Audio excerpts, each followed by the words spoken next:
এই পৃথিবীতে অনেক ঘটনা ঘটে যার কোনো ব্যাখ্যা থাকে না। মানুষ সেগুলোকে কুসংস্কার ভেবে এড়িয়ে গেলেও বাস্তবে সেগুলো ভিত্তিহীন নয়, বরং সেগুলোই ভবিষ্যতের অনেক বড় সর্বনাশের কারণ হয়ে ওঠে। এবার আমাকে মুক্তি দাও, আমাকে মুক্তি দাও। এই যন্ত্রণা আমি আমি সহ্য করতে পারছি না। এই নারীর রূপ ধরে থাকতে আমি আর পারি না। হয় আমাকে মৃত্যু দাও, নইলে মুক্তি দাও, মুক্তি দাও। কেমন মজা!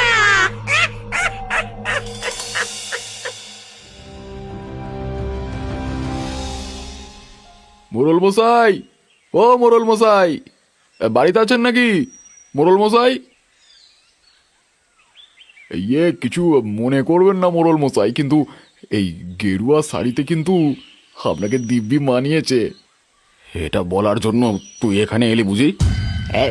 আগে না মোড়ল মশাই, এই গ্রামের সেই বৃদ্ধা মিনতি পিসি সে জমিতে আজকে শিলাপতন হবে।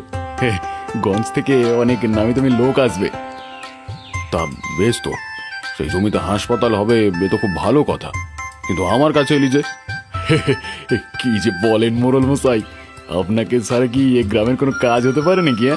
গ্রামের সকলে চায় আপনি যেন অতি অবশ্যই সেখানে উপস্থিত থাকেন। তাই বুঝি?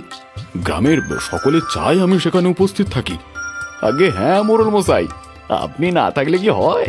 আপনি কিন্তু বিকেল 4টের সময় চলে আসবেন। আজকে আসি তবে। মোড়ল তখন বেশ খুশি মনে ঘরে ঢুকেছিলই মাত্র। বলি, তুমি কি সত্যি বোকা নাকি বোকা সেজে থাকো বলো তো? তার মানে সকাল সকাল মজা করছো নাকি?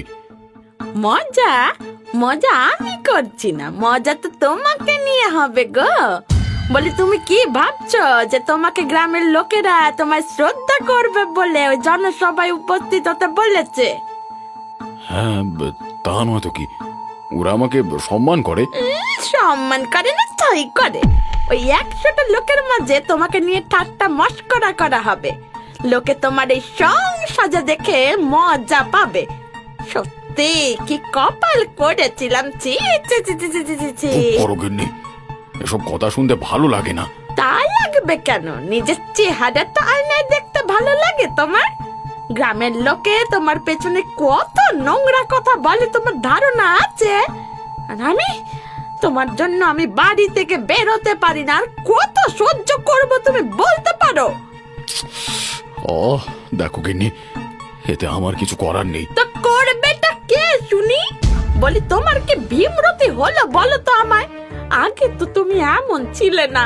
আমার বাপের বাড়ির সামনে লোক লজ্জায় মুখ দেখাতে পারবো না। কেন তুমি এমন করছো বলো তো? দেখো, এখন আমি তোমাকে কিছু বলতে পারবো না গিন্নি। সঠিক সময় এলে সব জানতে পারবে। আচ্ছা, এটা কবে শুনি? বলে, দুজনে শাড়ি পরে মেয়ে এসে ঘরে বসে থাকলে সংসারটা কিভাবে চলবে আমাকে একটু বলো তো? ঘরে যে সবকিছু বারণ, তো সেই হুঁশ আছে তোমার? এদিকে টাকা পয়সাও যা ছিল সবই তো খরচ হয়ে গেছে। এই অবস্থায় কেই বা আমাকে কাজ দেবে? হে ভগবান, একটা অন্যায়ের আর কত শাস্তি দেবে, আর কত? হে ভগবান, কি পাপ করেছিলাম যে নইলে এমন স্বামী কপালে জুটে। এমন স্বামী থাকার থেকে না থাকা ভালো। স্ত্রীর কাছে কটু কথা মোড়ল আগেও শুনেছিল, কিন্তু আজকে যেন তার মনে কথাগুলো বেশি আঘাত হানল। সে বেশ কিছুক্ষণ একা বসে থেকে ধীরে ধীরে বাড়ি থেকে বেরিয়ে পড়ল। গ্রাম পেরিয়ে যখন মোড়ল জঙ্গলের মধ্যে ঢুকল, তখন দিন ফুরিয়ে সন্ধে নেমেছে। কিছু দূরে যেতেই সে দেখল জঙ্গলের মধ্যে এক বিশাল গাছের নিচে এক সাধু বাবা ধুনি জ্বালিয়ে বসে রয়েছে। মোড়ল তার সামনে গিয়ে বসে পড়ল। ওম নমঃ শিবায়, ভগবান তোর মঙ্গল করুক। বাবা, বাবা, আমার জীবনে আর কি বা মঙ্গলময় হবে? জীবনের এমন অবস্থায় এসে দাঁড়িয়েছি যে বেঁচে থাকার ইচ্ছেটাও যেন চলে যাচ্ছে। এসবই তো তোর কর্মের ফল। আর কেউ জানুক না জানুক, তুই তো জানিস তুই কি করেছিস। বাবা, আপনি আপনি কি করে জানলেন? আমি তপস্বী মানুষ, কিছুই আমার অজানা নয়। কিন্তু তুই যা করেছিস তার ফল যে তোকে ভোগ করতেই হবে। বাবা, সেই শাস্তি তো এতদিন ধরে ভোগ করছি আমি। প্রতিদিন প্রতি মুহূর্ত প্রায়শ্চিত্তের আগুনে জ্বলে পড়ছি, কিন্তু কিন্তু সে যে আর সহ্য হয় না বাবা। আজও প্রতি মুহূর্তে সেই দিনটার কথা মনে পড়ে, যখন প্রথমবার অলোক আমাকে এসে বলেছিল, আরে না না, আমি তো তোদের গিন্নিমাকে বলেই দিয়েছি, গ্রামের উত্তর প্রান্তের জমিটায় যখন আমাদের নতুন বাড়ি তৈরি হবে তখন সেখানে সে তার ইচ্ছে মতন বাগান তৈরি করুক।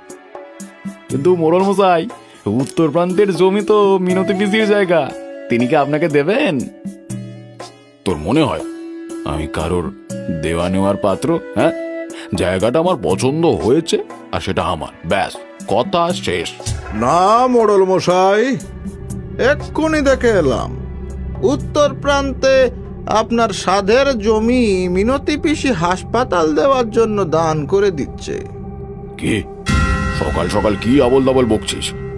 হাসপাতালের জন্য তো মিনতি পিসি ওর পূর্ব দিকের সব জমি দিয়ে দিয়েছে, উত্তরটা তো আমার। সে গুড়ে বালি মোড়ল মশাই, এই এক্ষুনি দেখে এলুম ওই জমিতে চোখের হাসপাতাল হবে কর্তা। কি এত বড় সাহস? আমার সাধের জমিতে চোখের হাসপাতাল হবে? দেখাচ্ছি মজা, চল তো। সাবধান মোড়ল মশাই, নিজের বেশিরভাগ জমি দান করে মিনতি পিসি এখন গ্রামের সকলের ভীষণ প্রিয় হয়ে উঠেছেন। সেখানে আপনি গিয়ে বাধা দিলে লোকজন ক্ষুণ্ণ হতে পারে।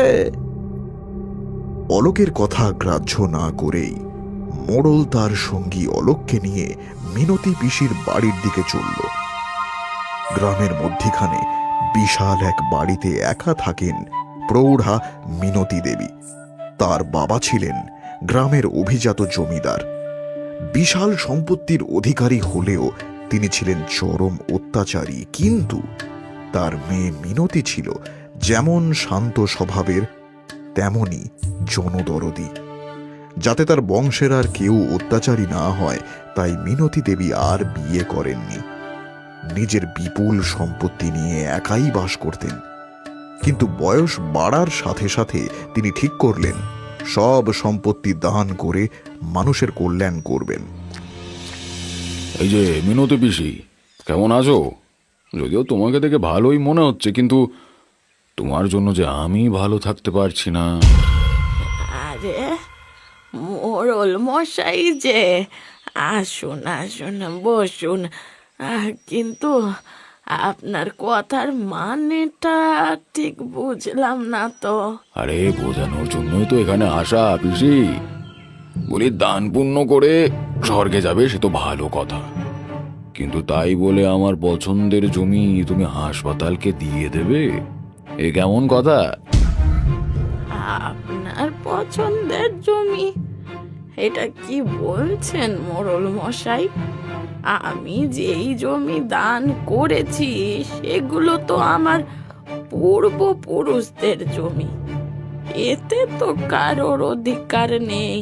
আছে, আমি গ্রামের মোড়ল আর আমার সব জমিতে অধিকার আছে।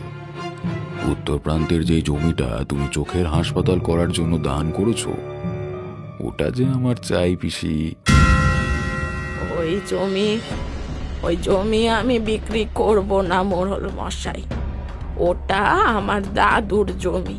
গ্রামের লোকের মঙ্গলের জন্য ওখানে চোখের হাসপাতাল হবে, আমি তাদের কথা দিয়েছি। নিকুচি করেছে হাসপাতালে। ওই জমি আমি আমার বাড়ি করার জন্য বেছে রেখেছি পিসি। আমার গিন্নির ওটা খুব পছন্দের। ওটা তো তুমি কাউকে দিতে পারবে না, কিছুতেই না। ক্ষমা করবেন মোড়ল মশাই, আপনি আমার থেকে বয়সে অনেক ছোট। কেবল সম্মানের খাতিরে আমি কিছু বলছি না, কিন্তু আমার ব্যক্তিগত সম্পত্তির ওপরে কারোর অধিকার নেই। আর আর আপনি কিন্তু আমার ওপরে জোর করছেন। হ্যাঁ করছি, সম্মানের খাতিরে আমিও তোমাকেই ভালোভাবেই বলছি। বেশি বয়স হয়েছে, ধর্মকর্ম নিয়ে থাকো, এসব ব্যাপারে নাক গলিও না। তুমি অবলা মেয়ে ছেলে, এই বয়সে কেন শুধু শুধু ঝামেলা করছো বলো তো? মোড়ল মশাই, আপনি এবারে আসতে পারেন। ওই জমি আমি কোনো মতেই বেহাত হতে দেব না। ওখানে চোখের হাসপাতালই হবে। তাই নাকি? আমিও দেখছি ওখানে কি করে হাসপাতাল হয়।